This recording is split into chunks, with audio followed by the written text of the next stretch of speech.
Hello, today I'm going to teach you how to make this really easy car render, so let's just get right into it. Right, so first off you're going to delete everything and then press N and go to the Blender Kit add-on and just search for road, and it will come up with all different types of roads. Just scroll until you find the one I used, which is one with just classic streetlights. Yeah. Then go to the top view and you're going to want to go over to the right and select the road shape. Now, go into edit mode, and then what you're going to want to do is just rotate all of the little parts until you get the road as straight as you can. So stretch it out a bit if you need to rotate them. Just do it exactly as I did, and then you might want to just scale your road up slightly, just so you have more space to work with. And that's it for the road, really. I'm going to make it 3 lanes, however. So what you're going to want to do is go down to there and select the outer part and then the sidewalk end, as it's called. So it's road profile and sidewalk end. Go to the top view, go into edit mode on any of them really. I went with vertex, and then X-ray mode, select those 4 as I did. GX control and move it out 3 bumps. Hop back into object mode. Select the empty and then go GX and control and move it across 3 bumps. That will give you now 3 lanes. Now the lights are in the wrong place, so you're going to want to select the lights, edit mode, X-ray mode, select the light and move it out, and then that's your 3 lanes. You're going to now want to search for bridge and then just find that one, the suspension arc bridge. Just select it and then go GY and move it away towards the end of your road. Scale it up to match your road shape as best as you can. It doesn't have to be perfect, but obviously make it as good as you can. It also depends on how close your cars are going to be to the bridge, just so, yeah. Now, yeah, I think that's good. That's fairly even. Just move it into the right spot. And then you're going to want to go G, and then Z, and Shift to bring it down. Just like that. Just until it's near where it doesn't have to be perfect. There we go. Now you've attached the bridge to your road. And so we have our main scene. Now you're going to want to search for any cars you want. 2, 3. Yeah, I'm going to go for a Ferrari. Yeah, that's fine. And then I'm just going to move it across to the very right lane and just leave it for now. Then I'm going to search for a McLaren. Now, yeah, a McLaren 570S is what I want to go for. So I'm going to select it, G, X, move it across until it's in the middle lane. Then rotate Z, 180, and then I'll just rotate it 180 degrees. So, now I'm going to move it on the y-axis, so GY, to wherever you want your cars to be, really. I'm going to go for about there, that's fine. Now do the same with the Ferrari, so select the empty, just like that, and then you're going to go rotate Z 180, and then go GY to move it across to around wherever you want. I'm going to bring it next to it for now, just so I can scale it up. As you can see, the cars are different sizes. So that's good. And then I'm going to move it back a bit, just so it has a bit more interest in yeah. So I'm going to go to HDRIs, and then search Shanghai. Now that's the one I use, Shanghai Bund. I would suggest you just bring it in at 2048. And then that's it for that. That'll download and that'll be fine. Now we'll figure that out later. So now you're going to want to add a camera, and then you're going to want to use the hotkey, Command Alt.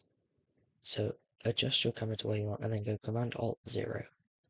Then you're going to make sure you're rotating off individual origins, and then go rotate. And then I just want a bit of angle on it, so that's good. Now you can go Shift tilde key, and then WAS and D to move it about like a selector just to get it in the right place. You can also do Q and E to bring it up and down. I'm going to keep it there. Now, I'm also going to change the focal length just a bit. I might adjust it later, but 35 is good for now. That's really it for the camera for now. Should move it a bit more. Yeah, that's much better. As I said, we can adjust this later once we look at it through the HDRI in the render view. Now, just change the render cycles to the render engine to what you want. I'm going to go with cycles. I'm not going to give any details for this. Just go with what works for you and maybe search up best render settings on YouTube if you need to. I may make a video about this, but not now. Turn on denoise, just yeah, that, and motion blur if you want. If you're animating, which I am not right now, so I don't need it. Keep all of the light paths the same, in my opinion. Obviously it depends on your PC and all that. Now you're going to go to the rendered view, and you'll see the view of it is not very good. Plus the trees look massive against the cars, and they look like unrealistic, obviously. So we don't want that view.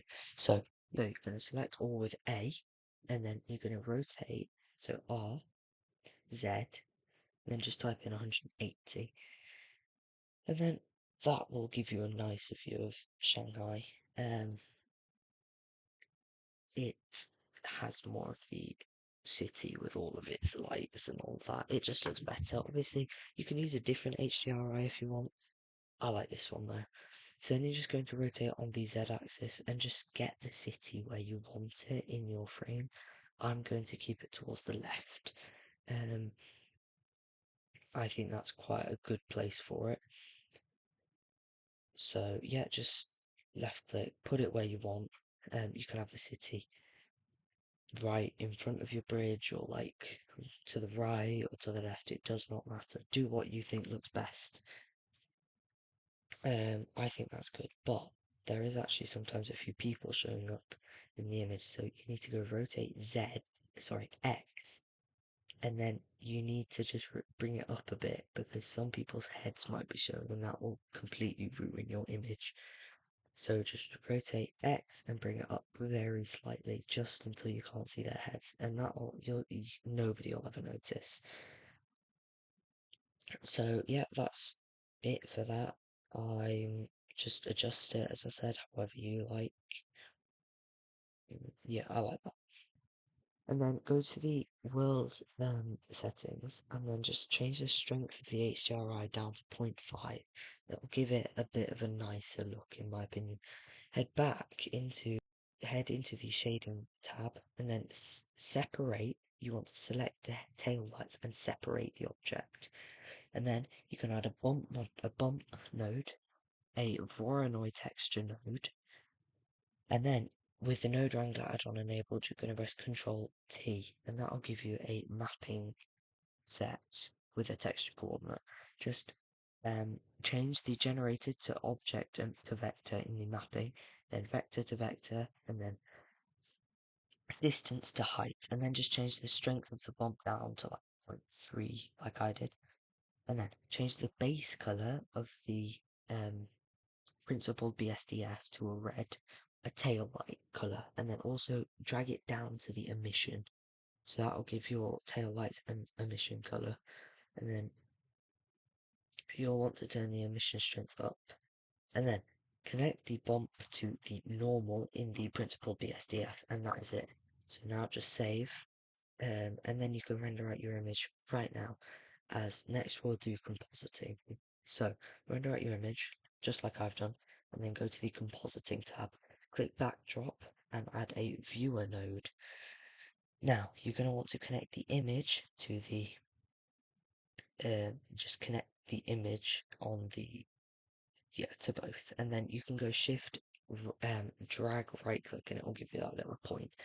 Now, add in a glare, and then change it to fog glare, and then the mix to a minus point zero, no, minus 0.9, and then just duplicate it over, change it to streaks.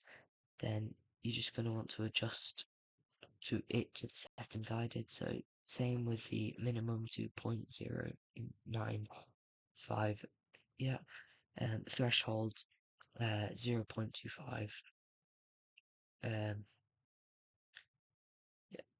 Actually, no, I'm going to keep the threshold as it is. Then streaks, you're going to change it to 2, and that'll look much, much nicer. It'll give it like better effect. Now, the colour balance node. The first colour wheel, you want to bring it to a nice blue. That will make the shadows darker, and it will give it a more dramatic effect. Then the one on the right will adjust, will make it more yellow, essentially, but it will give it, if you get it in the right amount, it will look good. So just fiddle about with it until you get the colours you're happy with, and then so that will make it look so much nicer and more professional. That's it. Now go to the layout tab, save, and then render your image. And that's the final image. So yeah, I hope you like it, and I hope you found this tutorial useful. So please, if you did, subscribe. Um, I promise I won't ask you to subscribe that much, but yeah.